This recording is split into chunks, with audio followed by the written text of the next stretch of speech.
Qu'est-ce que le pouvoir exactement? C'est la capacité ou le pouvoir de contrôler ou d'influencer la conduite d'une autre personne ou le cours d'un événement.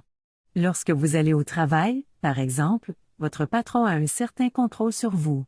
Suivez ses instructions, ou vous serez renvoyé et le paiement refusé. Le pouvoir comprend également l'utilisation des médias sociaux. Cela peut changer votre perception de quelqu'un ou de quoi que ce soit, n'est-ce pas? N'oubliez pas d'inclure également le gouvernement. Chacun des 200 États au monde est indépendant et détient un énorme pouvoir.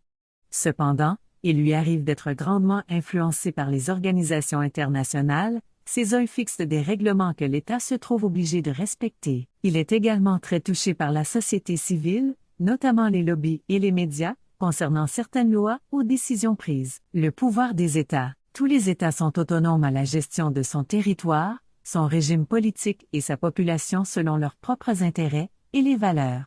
Dur ce, il a le pouvoir quasi ultime sur ses citoyens.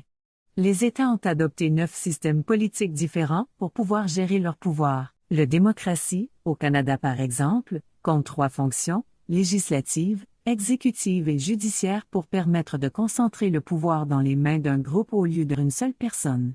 Le pouvoir des entreprises multinationales. Dans un contexte économique, les États établissent des accords multinationaux dans le but de favoriser certaines activités telles le libre-échange. Ces regroupements permettent également aux pays membres d'exercer une plus grande influence sur le troc international. Actuellement, nous constatons 8000 accords commerciaux régionaux de l'OMC. L'organisation économique. Les regroupements facilement échangés grâce à l'alliance des forces, ainsi ils cèdent plus ou moins leur autonomie. Il y a 5 types d'unions parmi lesquelles sont l'union économique, marché commun, union douanière, zone ou accord de libre-échange, forum économique.